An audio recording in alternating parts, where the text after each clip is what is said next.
शेखर एक जीवनी भाग एक पुरुष और परिस्थिति। अब तक हमने देखा है कन्या विद्यार्थी शेखर को कहता है कि लड़कियां उसे पसंद करती हैं। अब आगे शेखर को एकदम क्रोध आ गया, लेकिन साथ ही उसे यह भी याद आया 3-4 दिन पहले क्लास में एक लड़की ने उससे पूछा था, समाज के बारे में आपका क्या विचार है, मैं एक निबंध लिखना चाहती हूँ उसके लिए। शेखर ने उत्तर दिया, मैं अपने लेख ला दूंगा, पढ़ लीजिएगा। लेकिन उसने जोर दिया कि वह स्वयं शेखर से सुनना चाहती है। और तब शेखर ने लाइब्रेरी में बैठकर मेहनत और काफ़ी कष्ट से अपने विचार उसे सुनाए थे और पढ़ने के लिए कुछ किताबें बताई थी। उसने बातें काफ़ी कड़वी कही थी और चलने पर यह देखकर हैरान हुआ कि नमस्कार के साथ उसे इतनी मधुर हंसी क्यों मिली। अब याद आते ही उसका हृदय एक संशय से भर गया कि कहीं सहपाठी की बात ठीक तो नहीं। उसने क्रोध में आकर उसे कहा, तुम अपने गंदे विचार अपने पास रखो, समझे, मुझे इस सब बकवास से मतलब नहीं। लेकिन उसका मन एक उद्वेग से भर गया और कि लोग उसके विचारों को, उद्देश्य को न देखकर उसे ही देख रहे हैं। वह क्लास की लड़कियों से और भी बचने लगा। जहाँ तक हो सकता है ऐसे समय क्लास में आता कि कोई उससे बात ना कर सके, और सबसे पहले उठकर पिछवाड़े से बाहर निकल जाता। अपनी ओर से ध्यान हटाने के लिए उसने एंटीगोनम का फूल लगाना भी छोड़ दिया। लेकिन उसे लगने लगा कि इसका असर उल्टा ही हो रहा। जिस दिन वह पहले पहल बिना फूल लगाए आया, उस दिन उसने देखा बोर्ड पर 3-4 गुच्छे एंटीगोनम के टंगे हुए हैं और सामने लड़कियों के बेंच पर भी एक फूल किसी ने रख दिए हैं। दूसरे दिन किसी ने बोर्ड पर लिख दिया था, शेखर के फूल कहाँ हैं, अगली बेंचों से पूछो। अगली बेंचों पर लड़कियां बैठी थीं। उसने देखा कि उसका निस्तार कहीं नहीं। कभी वह कहीं भाग जाना चाहता, कभी वह चाहता कि किसी लड़की से पूछे, सब लड़कियों से पूछे वह क्या सोचती हैं, क्या चाहती हैं उससे, क्या सचमुच उनका वही विचार है जो लड़के अनुमान करते हैं, जो लड़कों के बोर्ड पर लिखे वाक्यों से ध्वनित होता है। फिर कभी उसे लगता कि अगर सचमुच वही बात है तब तो वह पूछकर और बेवकूफ़ बनेगा। यह सब परिणामहीन उलझन उसे खाने लगी। एक दिन उसने पाया कि वह अकारण हर समय उन लड़कियों की बात सोचता रहता। क्लास में कुछ पूछता है या प्रोफेसर के प्रश्न का उत्तर देता है तो अपने को इस ध्यान में लगा पाता कि उसका असर उन लड़कियों पर कैसा होता है। जिस दिन उसने पहले ये जाना, उस दिन वह कुछ देर के लिए स्तब्ध रह गया। क्या मैं सचमुच हार गया? क्या यह रोमांटिक विचार ठीक है? और स्त्री नियति बनकर पुरुष को अनजाने अपना गुलाम बनाती है और उसके प्राण ले लेती है। वह नहीं मानेगा इसे। वह नियति का गुलाम नहीं, उसका प्रतिद्वंदी है। वह उसी दम क्लास से उठकर बाहर चला गया। 2-3 घंटे बाहर भटकता रहा और अंत में मानो अभिभूत सा होकर समुद्र की ओर चल पड़ा। लेकिन उस दिन उसे समुद्र से भी सांत्वना नहीं मिली। तब वह लौटकर अपनी रात्रि पाठशाला में जा बैठा और बच्चों से बातें करने लगा। परीक्षा के दिन निकट आ रहे थे। शेखर का कॉलेज तैयारी की छुट्टियों के लिए बंद होने वाला था और निश्चय हो गया था कि छुट्टियां होती ही रात्रि पाठशाला भी बंद कर दी जाए और कॉलेज दोबारा खुलने पर खुले। इस शीघ्र आने वाले 4 महीने की लंबी अवधि पर बालक कुछ खिन्न थे, इसलिए शेखर का स्वागत उन्होंने अधिक उत्साह से किया और शेखर थोड़ी देर के लिए नारी जाति को और अपनी मुसीबतों को भूल गया। उन बच्चों के मध्य में उसे लगा कि वह रक्षक है, समर्थ है। वह भूल गया कि वह एक भराक्रांत, थका हुआ और बेवकूफ़ शिकार है जिसके पीछे कई शिकारी लगे हैं। समुद्र के किनारे खुली धूप में दोपहर भर नंगे बदन भटक कर शेखर शाम को घर लौटा। वह नहाने गया था, पर नहाने पर भी उसकी अशांति दूर नहीं हुई थी और वह अपने कपड़े कंधे पर लादकर तपती हुई रेत में भटका किया करता था। जब उसका बदन धूप से जलकर स्याह पड़ने लगा था, तब दोबारा नहाकर और कपड़े पहनकर वह घर आया था।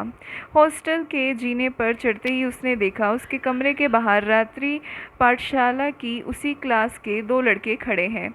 उसने जल्दी से पास जाकर पूछा, क्या है सोमशिव ने चुपचाप एक लिफाफा उसकी ओर बढ़ा दिया। शेखर खोलकर पढ़ने लगा। बड़ी मेहनत से काट कर बनाए गए कार्ड पर बड़े बड़े अपढ़ अक्षरों में लिखा था कि उसी रात रात्रि पाठशाला के छात्रों की ओर से अध्यापकों की विदाई का जलसा होगा और उसमें अध्यापक चंद्रशेखर की प्रतीक्षा है। शेखर के हृदय में एक मीठी करुणा ने छू दिया। उसने पूछा, औरों को भी बुलाया है? जी हाँ, सबको बुलाया है, पर अध्यापक सदाशिव के सिवाय बाकी नहीं आएंगे। क्यों? लड़कों ने उत्तर नहीं दिया। तब शेखर ने पूछा, जलसे में क्या होगा? अभिनंदन पढ़ा जाएगा। और दोनों लड़के एक दूसरे की ओर देखते रह गए, बोले नहीं। शेखर ने मुस्कुराकर पूछा, क्यों, कोई भेद है, कुछ शरारत सूझी है? लड़कों ने कहा, बताने को मना किया है। पर साथ ही शेखर के मुस्कुराने से जैसे कुछ खुलकर उन्होंने कहा, जलपान भी होगा, हैं? कहकर शेखर चुप हो गया। उसके मन में आया कि पूछे इतने पैसे कहाँ से आए, लेकिन उनके इस स्नेह के ख्याल से वह ऐसा भर गया कि यह प्रश्न पूछना अपमान सा लगा।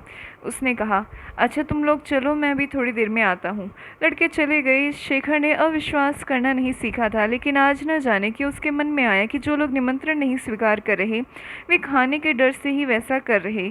उस बोर्डिंग में अछूत वर्गों के ही लोग रहते हैं, उनमें भी यह भाव है कि स्कूल के लड़के अछूत हैं, शायद यह भी कि कंगाल और गंदे हैं।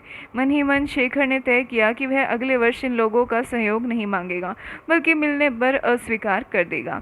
उसने फिर स्नान किया, अच्छे सफ़ेद कपड़े पहने, फिर उसने अपने एक नए एल्बम में 3 चित्र निकाले, नीचे उतरकर एंटीगोनम के बहुत से फूल लिए और रात्रि पाठशाला की ओर चल पड़ा। सदाशिव कहीं बाहर गया था और वहाँ से सीधा ही पाठशाला पहुँचने वाला था। जब जलपान करते करते शेखर और सदाशिव मीठे उल्हने के साथ उन 26-27 छात्रों और छात्राओं को स्कूल में 3 छोटी लड़कियां भी आती थी को कह चुके कि उन्होंने बिना उनसे पूछे जलपान के लिए आपस में चंदा इकट्ठा करके ठीक नहीं किया, और जलपान के बाद शेखर सब छात्र छात्राओं को चित्र और फूल बांट चुका। उनके अभिवादन के लिए जुड़े हुए हाथों को पकड़कर रूंधे गले से कह चुका, देखो पागल मत बनो।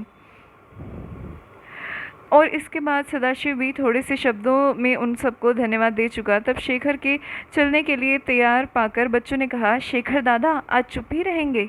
अध्यापक शेखर से शेखर दादा बनकर वह चुप नहीं रह सका, लेकिन बोलना तो पहले ही उसे असंभव हो रहा था।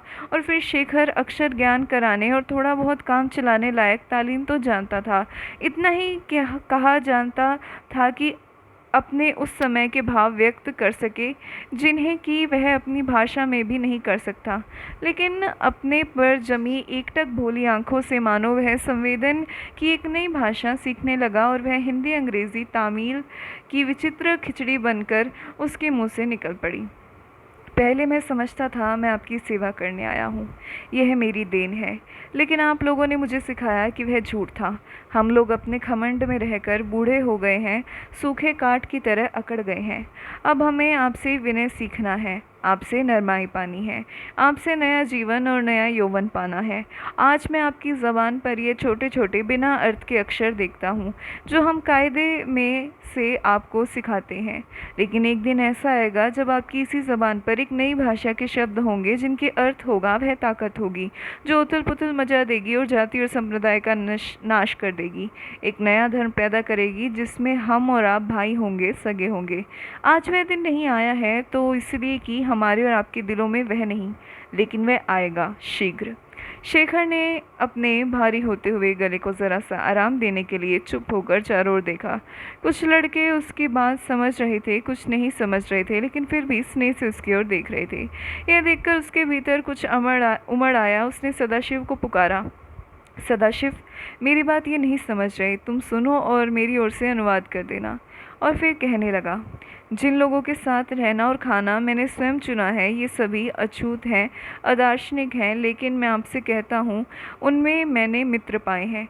कोई उन्हें पूछता नहीं, देखता नहीं, उनके पास जाता नहीं, इसलिए उनके दिल सच्चे हैं, ताज़े हैं, आग से भरे हैं। उन लोगों से कोई बात नहीं करता, इसलिए उनमें अनुभूति और भी तीखी है।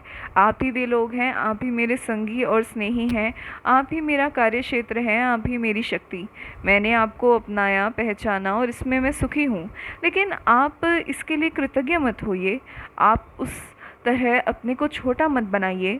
मैं ब्राह्मण होकर आप लोगों को अपने साथ ले रहा हूँ, ऐसा भाव मुझ में नहीं। मैं स्वयं आपके साथ आया हूँ, भीतर कहीं मैं भी अछूत हूँ, आपका भाई हूँ। मैंने अपने आप आपको दान नहीं किया, मैंने आपको पाया है। शेखर चुप हो गया। सदाशिव आगे आकर उसके वक्तव्य का अनुवाद करने लगा। लड़के उसे सुनने लगे। जो वयस्क थे वे कुछ करुणा से, स्नेह से शेखर की ओर देखने लगे। उनके पीछे शेखर ने देखा कि एक लड़का दो हाल लिए खड़ा है और एकाएक वह अभिभूत हो गया। हल से जोती हुई भूमि की तरह टूटा हुआ सा अनुभव करने लगा। सदाशिव के बाद समाप्त करने से पहले वह उठा और तेजी से बाहर निकल गया। पीछे उसने अनुमान से जाना कि कुछ गड़बड़ फैली है। कुछ लोग उसे रोकने निकले। वह भागा। भूलना गलत है, भूलना असंभव है। वह भाराक्रांत है, थका हुआ है, बेवकूफ़ है और चारों तरफ से घिरा हुआ है। फिर समुद्र पर, लेकिन आज समुद्र जैसे उसे दिखता नहीं है। आज यह भीतर की घुमड़ती हुई घटा उसका क्षितिज भर रही, उसे लीलने बढ़ती चली आ रही। वह लौटकर बोर्डिंग आया। दो एक कपड़े, किताबें और एक तौलिया लपेटकर उसने गठरी बनाई और अडायर नदी पर पहुंचकर महाबलीपुर जाने वाली रात की नाव पर सवार हुआ। महाबलीपुर में एकांत समुद्र है। किनारे पर बहुत से मंदिर हैं। पीछे पोखरे हैं जिनमें कमल के पत्ते छाए हुए होंगे। वहाँ शायद वह कुछ शांत हो सके, कुछ पढ़ सके, परीक्षा के लिए तैयार हो सके। गर्मी है, नाव के भीतर बैठना संभव है। छत के ऊपर बैठने की कोई जगह नहीं। छत दोनों तरफ से ढालू है। मांझी की उस ढलाव पर ही न जाने कैसे लेटे रहते हैं और सोए भी रहते हैं। यह देखकर शेखर भी जा लेटा है। बीच में ऊंचे स्थान पर बाहें अटकाकर वह लेट जाता। जब तक बाहें वहाँ रहे तब तक ठीक, पर छोड़ने पर उसे लगता कि वह फिसलकर नदी में गिर जाएगा। वह गिरने का खतरा मानो जगह को और ग्रहणीय बना देता है। शेखर एक हाथ से छत पकड़कर और किनारे की ओर सरक आता, आगे क्षितिज तक गई हुई नदी को देखता। चांद निकल रहा है। नाव की गति से नदी पर उठी हुई छोटी छोटी मछलियां चांदनी में चमककर परे हट जाती, मानो बुला रही हैं। सतह के नीचे भी छोटी छोटी बिजली से चमकने वाली मछलियां इधर उधर भागकर मानो हरी आग से कुछ लिखती जाती हैं। उनके भागने से आलोड़ित पानी भी किसी प्रकाश से चमक उठता है, मानो उसमें भी वह हरी आग लगी हुई है। नाव भी चांदनी में धुलसी गई है और आलोक में उसकी गति मानो और शब्दहीन हो गई है। गर्मी के कारण मल्लाह भी चुप है। रहस्य रहस्य रहस्य। शेखर मानो धीरे धीरे अपने आप में से निकलने लगता है, खुलने लगता है। इस व्याप्त रहस्यमय मौन से मिलकर स्वस्थ होने लगता है। हॉस्टल के लड़के, कॉलेज की लड़कियां, शहर के लोग सब उसकी चेतना में से मिटने लगते हैं। उनके द्वारा पाए हुए आघात, घाव इस स्वस्थ चांदनी में मैल की तरह धुलने लगती है। उसकी बाह थक रही है। वह हाथ की बजाय अपनी गर्दन वहां अटकाकर और पैर छत के सिरे में बंधी हुई एक रस्सी की गांठ में अटकाकर सीधा लेट जाता और पाता है कि वह फिसलता नहीं, लेट सकता है। थकान उसे आती है, बड़ी मीठी थकान। फिर मस्तिष्क उसका भरा आ रहा है उन स्कूल के बच्चों से, उनकी मुग्ध दृष्टि से, इस मुग्ध चांदी से, और आज न जाने क्यों शारदा के ध्यान से भी। शारदा को देखे 2 वर्ष हो गए हैं। न जाने वह है कहाँ। शेखर ने याद नहीं किया, लेकिन आज इतने दिन बाद, इतनी कलह और कटुता के बाद, इस एक स्वच्छ शांत स्नेह भरे क्षण में वह इस सारे रहस्य का हिस्सा बनकर आई है। शारदा, थकान, चांदनी, शारदा। अगर वह सो सकता, शारदा को स्वप्न में देख सकता, सो सकता।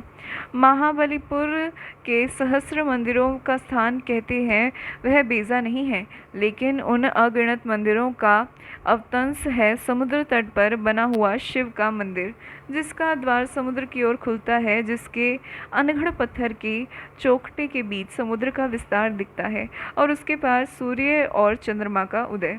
शेखर ने एक ही दिन में दोनों देखे हैं। फिर रात भर वह मंदिर की देहली पर पड़े रहकर चांद का क्रमशः ऊपर उठते हुए छोटा होते जाना देखा है, मानो वह परे हटता जा रहा हो। और देखते ही देखते उसे फिर शारदा की याद ने ओस के मीठे स्पर्श की तरह भिगो दिया। महाबलीपुर में आने के दूसरे दिन शेखर सवेरे सूर्योदय देखकर ही मंदिर से लौटा और सो गया। 10-11 बजे उठकर उसने मुंह हाथ धोकर जलपान किया और फिर घूमता हुआ समुद्र तट पर जा पहुंचा।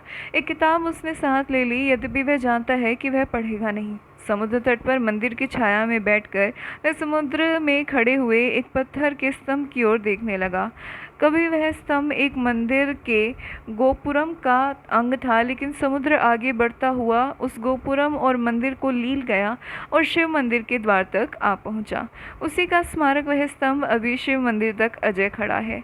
200 वर्षों से आरोक सागर के वारों को अचल भाव से सहता हुआ शेखर को स्तंभ तक तैरकर जाने की प्रबल इच्छा हुई। वहां से मंदिर का दृश्य कितना सुंदर होगा, और फिर मंदिर के पीछे जब सूर्यास्त होगा तब मंदिर की सीढ़ियों पर स्वर्ण किरीट पहने हुए लहरों की क्रीड़ा कितनी मनमोहक 3 बज चुके थे। 1 घंटा भर उसने किसी तरह पढ़ने के बहाने को रोका, फिर उसने कपड़े उतारकर एक पोटली बनाकर रख दी और पानी में उतर पड़ा।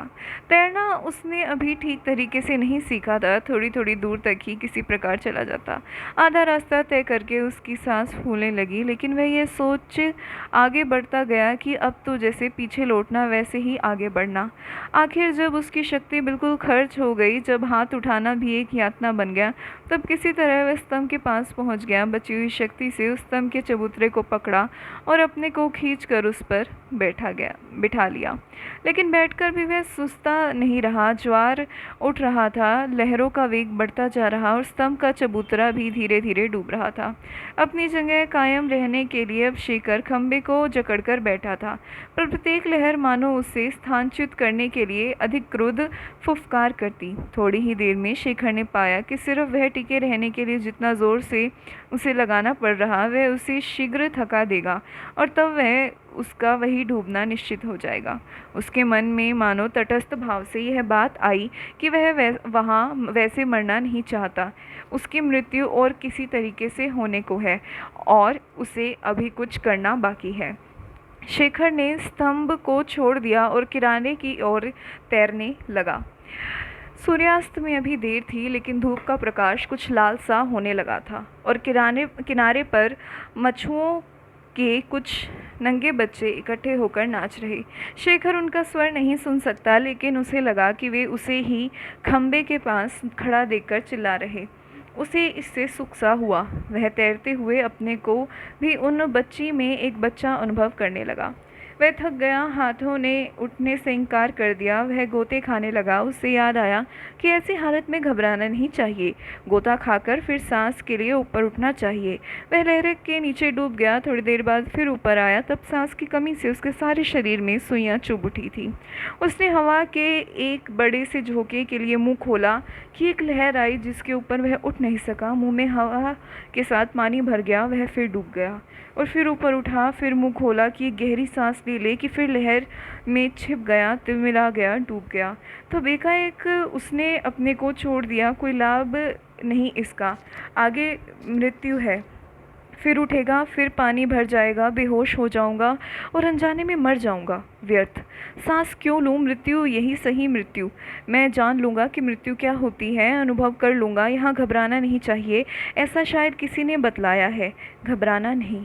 उसने आंखें खोली। खारा पानी उनमें चुभ गया। विस्तीर्ण कड़वा नीलपन मृत्यु में देख लूँगा। घबराना नहीं होता। मृत्यु। बच्चों का कोलाहल। क्या ये फरिश्ते हैं? शेखर ने उठने की कोशिश की, लेकिन सफलता इतनी ही मिली कि घबराकर मुंह से और नाक से खारा पानी उलट दिया।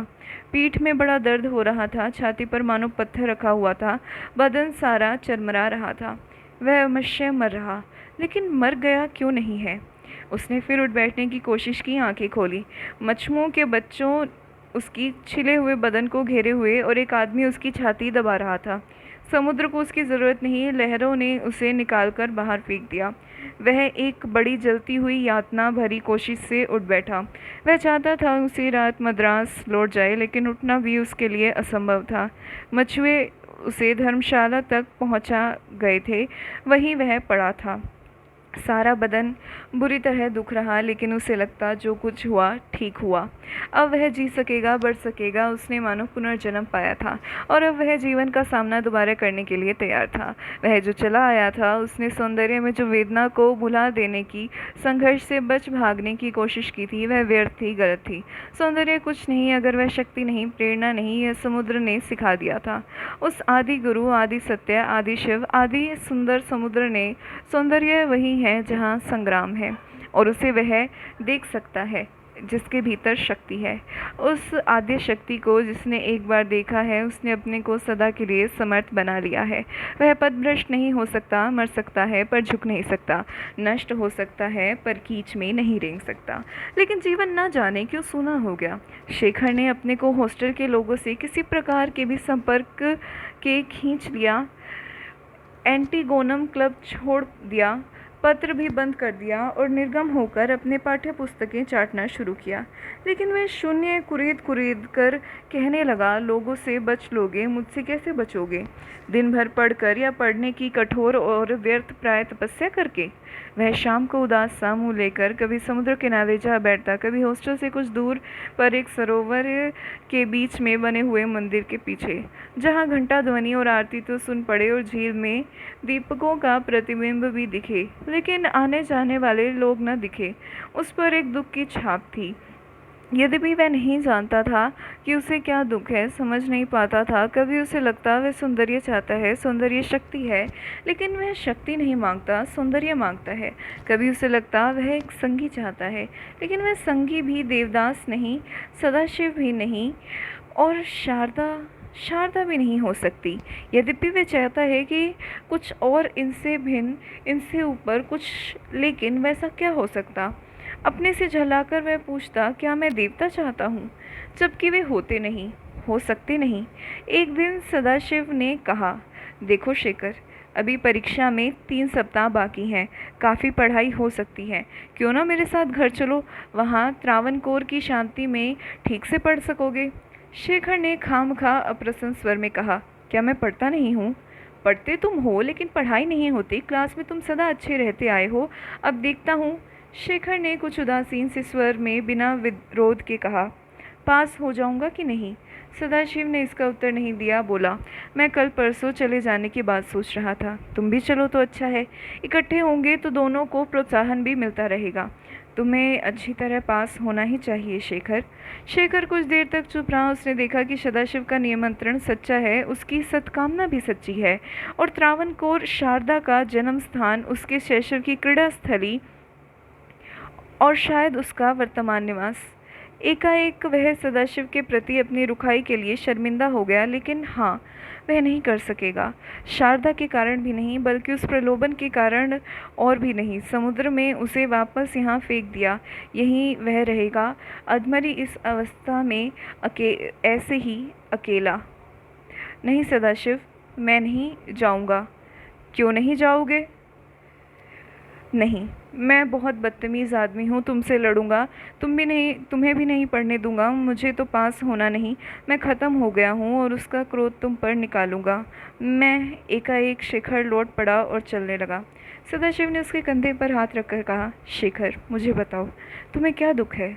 शेखर पिघल गया। उसके चेहरे की कंधे पर से उस हाथ को झटक दे जिसके सहारे सदाशिव एकदम इतना पास आ गया, पर वैसा कर नहीं सका। उस पर हाथ के स्पर्श ने उसका निश्चय बदल दिया, लेकिन इनकारी की रुख अब स्वीकृति में आ गई। शेखर ने ढीले स्वर में कहा, अच्छा चलता हूँ, लेकिन एक शर्त है। क्या? कि आज ही चल पड़ो, अभी शाम की गाड़ी से। सदाशिव ने एक स्निग्ध मुस्कान लेकर कहा, चलो बांधो बिस्तर। त्रिवेंद्रम पहुंचकर सदाशिव ने घर में शेखर को अलग कमरा दिलवा दिया और कह दिया कि वह जितना चाहे एकांत ले सके, सदाशिव भी बुलाने पर ही आएगा, केवल नौकर अपने काम के लिए आया करेंगे। शेखर ने नज़र फिराकर चारों ओर देखा। बड़ी शीशेदार खिड़की से बाहर झांककर वहां खड़े यूकलिप्टस के पेड़ और उसके नीचे पड़ी कैनवस की आराम कुर्सी को भी और संतुष्ट होकर पूछा, यह कमरा है किसका? पहले मेरा था, अब तुम्हारा। पढ़ाई के लिए ठीक रहेगा। शेखर ने जैसे जाकर कहा, सदाशिव, तुम हो दोस्त कहलाने काबिल। और यह कहने के प्रयास से जीप सा गया। सदाशिव चला गया। पढ़ाई कुछ ठीक होने लगी। वह पता कि सदाशिव के अलावा उसके घर के लोग उससे स्नेह करते हैं, उसने स्वयं कहकर भोजन उनके साथ ही करना आरंभ किया। उसके बाद कुछ देर वह उनके साथ सदाशिव की वृद्धा और कुछ पागल किंतु स्नेह भरी माँ के साथ और सदाशिव के छोटे भाई के साथ गपशप भी कर लेता। सदाशिव की एक बहन थी जिससे माँ को बहुत प्रेम था। उसके मरने पर ही वह दुख से पागल हो गई थी और तब से मस्तिष्क का विकार पूर्णतः ठीक नहीं हुआ। केवल शाम को घूमने जाते समय उसे किसी का साथ सह नहीं होता। वह अकेला ही न जाने किधर किधर भटक कर रात तक लौटता। कभी कोई पूछता किधर गया था तो कह देता यूं ही शहर की तरफ, या यूं ही पता नहीं कहाँ, कोठियाँ ही कोठियाँ थीं। 6 दिन की पढ़ाई के बाद उसे फिर एक धक्का लगा। घूमते घूमते वह याददाश्त के लिए अक्सर राह की कोठियों दुकानों के बोर्ड पढ़ा करता था, यद्यपि बहुत ध्यान से नहीं और अक्सर पढ़ते ही भूल जाता। उस दिन भी वह अनसना सा बोर्ड देख रहा था कि दिल धक सा हुआ। उस धड़कन से चौंक उसने दोबारा बोर्ड पढ़ा, शारदा के पिता। वह ठिठक गया। फाटक के पास आकर दोबारा नाम पढ़ा, वही खड़ा रह गया। भीतर जाने को हुआ लेकिन इतना उद्विग्न था कि जा नहीं सका। फिर धीरे धीरे वह वापस लौट गया और शाम और अगले दिन वह किसी से नहीं मिला। शाम को वह फिर निकला, घूमने को इधर उधर ही चला। अहाते के भीतर घुसकर देखा कोई नहीं। कोठी के बरामदे में जाकर उसने किवाड़ खटखटाया। नौकर ने किवाड़ खोलकर नाम पूछा। शेखर ने बताया। कुछ क्षण बाद उसने देखा कि वह शारदा की माँ सामने खड़ी हैं। माँ ने बहुत सी इधर उधर की बातें की, स्वास्थ्य पूछा, परीक्षा का नतीजा, आपकी पढ़ाई की बात, माता पिता की कुशलक्षेम, वहाँ आने का कारण और रहने का ठिकाना, चाय के लिए पूछा। शेखर को सिर्फ एक ही बात पूछनी थी, लेकिन वह उसके लिए साहस न बटोर सका। वह उत्तर ही उत्तर दे सका। आधे घंटे बाद लौट आया।